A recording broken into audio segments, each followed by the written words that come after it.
Di balik kebangkitan yang meyakinkan, justru kita dihadapkan pada plot twist yang tak terkira sebelumnya, di mana proyek pengembangannya dirasa akan terancam, bahkan bisa dibilang diambang kabar buruk. Ternyata masalah Honda bukan hanya pada MotoGP saja. Semua jajaran balap kelas tertinggi memiliki masalah yang sama di bagian mesin. Tentu ini adalah ancaman, karena proyek MotoGP dipastikan juga tak akan mendapatkan solusi. Tapi sehancur apa? Dan juga ada finalis yang ngamuk-ngamuk ke KTM. Dan setelah kemarin membahas kekecewaan soal penyesalannya pindah tim, apakah kini finalis berencana pindah tim lagi? Tapi kemana? Dan juga Pecco yang mengatakan akan segera mengumumkan kemana dia pindah sebentar lagi. Apakah di GP Brasil? Kita bahas.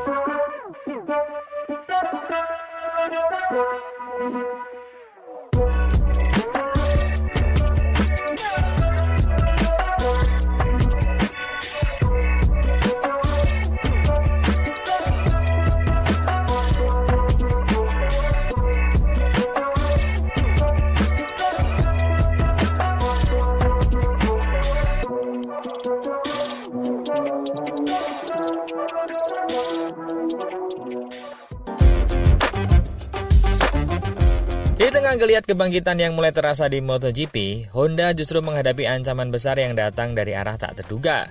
Bukan dari lintasan balap motor, melainkan dari krisis serius di Formula One, yang kini berpotensi mengguncang seluruh fondasi proyek motorsport mereka. Namun jika melihat dari sisi MotoGP, harapan sebenarnya mulai tumbuh. Luca Marini datang ke seri Brasil di Goiânia dengan penuh optimisme. Dia melihat peluang besar di sirkuit baru yang dinilainya bisa membuka celah persaingan lebih merata. Dengan karakter lintasan yang sempit dan teknis, Marini percaya paket motor Honda saat ini cukup kompetitif untuk bertarung sejak awal akhir pekan. Optimisme itu bukan tanpa alasan. Dalam beberapa seri terakhir, performa Honda memang menunjukkan tanda-tanda peningkatan, meskipun belum sepenuhnya konsisten. Bagi Marini, lintasan baru seperti di Goiânia justru menjadi kesempatan ideal untuk memaksimalkan potensi tersebut. Hal serupa juga dirasakan oleh Joan Mir. Juara dunia 2020 itu datang dengan kepercayaan diri tinggi setelah menunjukkan kecepatan yang menjanjikan sebelumnya. Dia dikenal sebagai pembalap yang cepat beradaptasi, terutama di sirkuit baru, sebuah keunggulan yang sangat penting dalam kondisi kompetisi MotoGP saat ini. Mir menilai bahwa Honda mulai menemukan arah. Pengembangannya lebih jelas. Kemampuan untuk langsung kompetitif sejak hari pertama menjadi sinyal positif, sesuatu yang selama ini menjadi kelemahan mereka. Secara keseluruhan, suasana di kubu MotoGP Honda perlahan mulai berubah. Dari yang sebelumnya penuh ketidakpastian, kini mulai muncul harapan akan kebangkitan. Para pembalap tidak lagi sekedar bertahan, tapi mulai berbicara tentang peluang dan progres nyata. Namun di balik optimisme tersebut, ada satu bayangan besar yang tidak bisa diabaikan. Krisis yang terjadi di Formula One kini menjadi ancaman nyata bagi proyek MotoGP Honda. Masalah pada mesin yang digunakan oleh Aston Martin telah mencapai titik kritis. Getaran ekstrim dari mesin bukan hanya mengganggu performa, tapi membahayakan keselamatan pembalap. Dalam kondisi seperti ini, Honda dipaksa untuk mengalihkan fokus dan sumber daya dalam jumlah besar guna menyelesaikan persoalan tersebut secepat mungkin. Situasi ini semakin diperparah dengan tekanan menjelang Grand Prix Jepang di Suzuka. Balapan kandang yang memiliki nilai simbolis yang sangat tinggi bagi Honda. Kegagalan di sana bukan hanya soal hasil, tapi juga menyangkut reputasi global pabrikan. Inilah titik krusialnya. Honda Racing Corporation saat ini harus membagi perhatian antara dua proyek raksasa, memperbaiki krisis mesin di F1 dan melanjutkan proses kebangkitan di MotoGP. Dalam prakteknya, hal ini bukan sekedar soal teknis, tapi juga menyangkut distribusi sumber daya manusia, waktu, dan arah strategi. Dan MotoGP berada dalam posisi yang rentan. Pengembangan RC213W sejatinya masih dalam tahap pemulihan. Meskipun ada peningkatan, motor ini belum sepenuhnya stabil dari sisi tenaga, keseimbangan, maupun konsistensi. Artinya, setiap gangguan dalam masa proses pengembangan sekecil apapun bisa berdampak besar terhadap progres yang sudah mulai terbentuk. Ketika krisis F1 menyedot perhatian utama, resiko terbesar adalah terhentinya momentum tersebut. Para pembalap seperti Johann Zarco, Joan Mir, dan Luca Marini saat ini membutuhkan kontinuitas pengembangan. Mereka membutuhkan update, solusi, dan arah yang jelas di setiap seri. Tanpa itu, optimisme yang mulai tumbuh bisa dengan cepat berubah menjadi frustasi yang sama seperti musim-musim sebelumnya. Lebih jauh lagi, kondisi ini mulai memperlihatkan potensi masalah struktural di dalam tubuh Honda. Mengelola dua proyek elit secara bersamaan, F1 dan MotoGP, dengan tuntutan performa tinggi ternyata bukan perkara mudah. Ketika satu sisi mengalami krisis, sisi lain ikut terdampak secara langsung. Inilah yang membuat situasi Honda saat ini terasa sangat rapuh. Dari satu sisi, MotoGP menunjukkan tanda-tanda kehidupan. Di sisi lain, Formula One justru menjadi beban besar yang mengancam stabilitas keseluruhan program. Jika Honda gagal menemukan solusi cepat di F1, dampaknya bisa meluas. Bukan hanya pada hasil balapan, tapi juga pada struktur organisasi, termasuk kemungkinan perubahan manajemen di SRC. Dan jika itu terjadi, maka pengembangan MotoGP beresiko kembali terhambat, bahkan mundur dari titik yang sudah mulai mereka capai.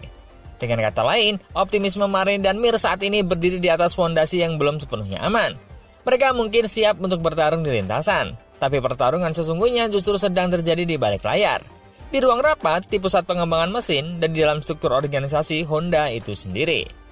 Jika krisis ini tidak segera dikendalikan, maka kebangkitan Honda di MotoGP bisa kembali tertunda. Dan yang lebih mengkhawatirkan, apa yang terlihat sebagai progres hari ini bisa berubah menjadi kemunduran dalam waktu singkat. Honda kini tidak hanya dituntut untuk cepat, tapi juga tepat dalam pengambilan keputusan. Karena di tengah harapan yang mulai tumbuh di MotoGP, ancaman kehancuran justru datang dari dalam sistem mereka sendiri.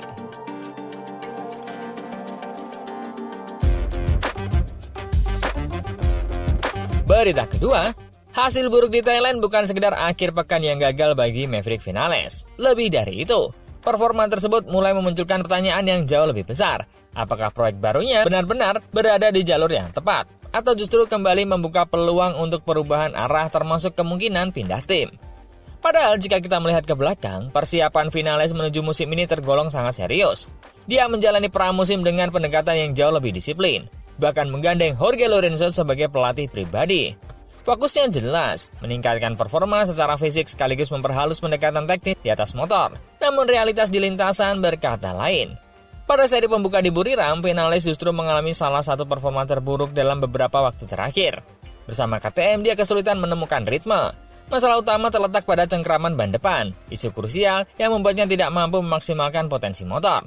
Hasilnya sangat jauh dari ekspektasi, yaitu finish di luar persaingan. Tertinggal puluhan detik dari pemenang dan bahkan kalah jauh dari rekan timnya sendiri, Pedro Acosta. Yang membuat situasi ini semakin kompleks adalah pendekatan unik yang diambil Vinales.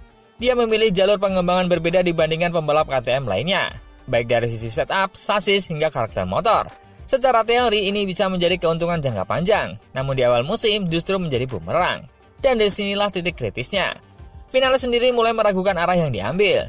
Dia bahkan membuka kemungkinan untuk meninggalkan pendekatan tersebut dan kembali ke basis motor yang digunakan pembalap KTM lain.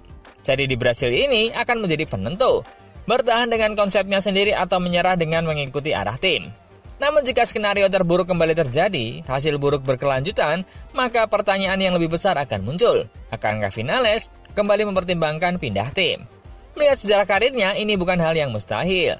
Vinales dikenal sebagai pembalap yang berani mengambil keputusan besar ketika proyek yang dia jalani dirasa tidak sesuai harapan. Lalu, jika benar opsi itu terbuka, kemana dia bisa pergi? Pertama, opsi kembali ke proyek yang lebih stabil.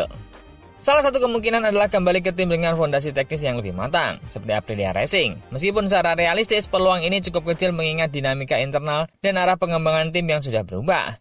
Kedua, opsi ekstrim. Bertahan namun mengubah total pendekatan.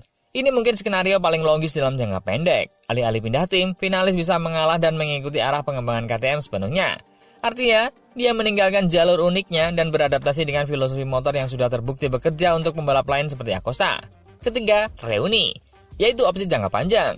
Proyek baru 2027 dengan perubahan besar regulasi dan peta pembalap MotoGP ke depan, bukan tidak mungkin Vinales mulai membuka komunikasi dengan pabrik lamanya yaitu Yamaha untuk proyek jangka panjang.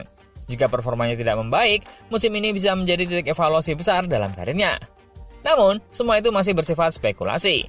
Untuk saat ini, fokus utama Vinales tetap pada satu hal, memahami apakah kegagalan di Thailand hanyalah anomali atau tanda awal dari masalah yang lebih besar. Dia sendiri mengakui bahwa perbedaan cengkraman antara ban depan dan ban belakang sangat ekstrim, bahkan mencapai rasio yang tidak masuk akal. Jika masalah ini terbukti konsisten di sirkuit lain, maka bukan hanya setup yang harus diubah, tapi juga arah karirnya. Dengan kata lain, Brasil bukan sekedar seri berikutnya. Ini adalah titik penentuan. Apakah Vinales akan tetap bertahan atau beradaptasi? Atau justru kembali membuka babak baru dengan meninggalkan proyek yang belum sepenuhnya dia pahami? Satu hal yang pasti, jika performa tidak segera membaik, maka wacana pindah tim bukan lagi sekedar spekulasi, melainkan kemungkinan yang nyata.